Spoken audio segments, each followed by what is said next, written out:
Neural networks might seem complicated, but at their core, they're made of simple, tiny parts. In this video, I'll break down the basic structure of neural networks, what neural networks are, and how they're inspired by the human brain. So what is a neural network? At a high level, a neural network is a system that takes inputs and produces outputs. They're made up of a bunch of interconnected units that process information and pass signals, kind of like a group of people trying to solve a problem. Fundamentally, there are two types of neural networks.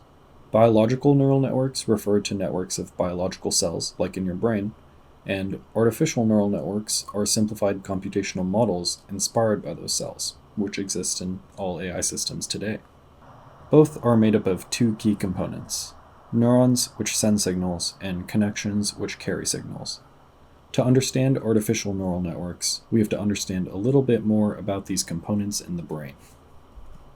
For neurons in the brain, there are two properties which we'd like to focus on. Neurons can, 1, connect with other neurons, receiving inputs and sending outputs to connected neurons, and 2, they fire, generating an electrical impulse we call action potentials.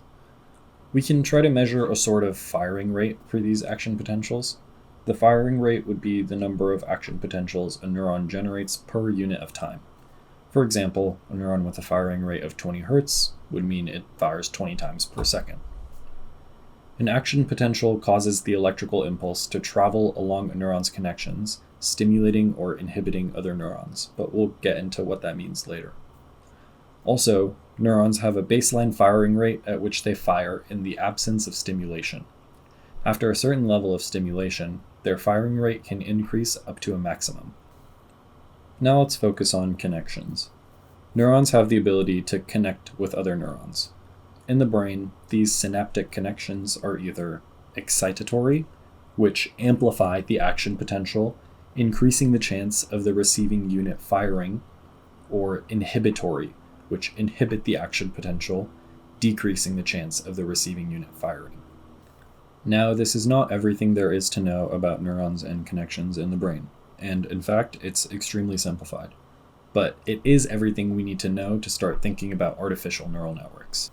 Artificial neural networks are computational models, loosely based on biological neural networks. We simplify the components of biological neural networks from neurons and connections to what we call units and weights. A unit relates to a neuron. Similar to neurons, units simply take in an input value and produce an output value. Instead of having discrete action potentials like neurons, we model these units to have an activation value, a numerical representation of how active that unit is.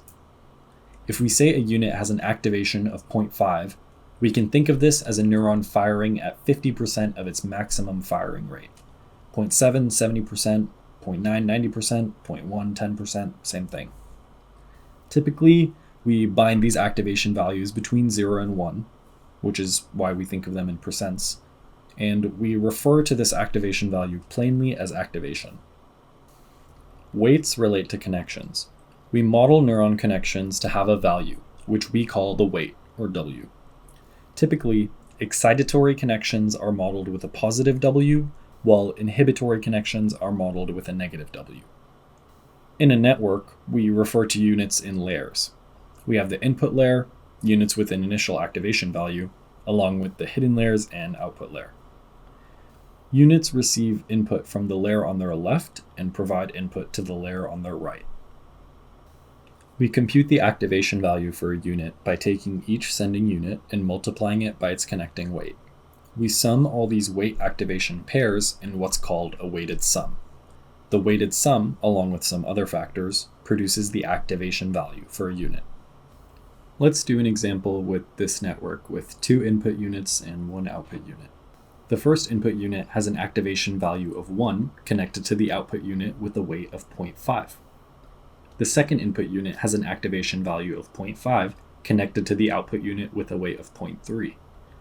At a basic level, we compute the output activation by multiplying our first input and our first weight and adding it to the product of our second input and second weight.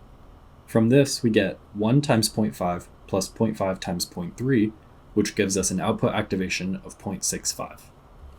If we had hidden layers, we could compute the activation value of these hidden units pretty similarly. We can do this for any unit in a network, or for all the units in all hidden layers, and eventually getting to the output layer. It's worth to mention that we're choosing to design the network in this way. We're choosing a feed-forward architecture, meaning that the signal flows in one direction from input layers through the hidden layers to the output layer. But neural networks do not strictly have to be feed-forward. In fact, neurons in the brain can be either feed-forward or bidirectional. This is one of many ways in which we simplify these networks, so that we can build an understanding of them. The brain is massively complex, and we don't fully understand how it gives rise to intelligence. But ultimately, we want to create a model of intelligence.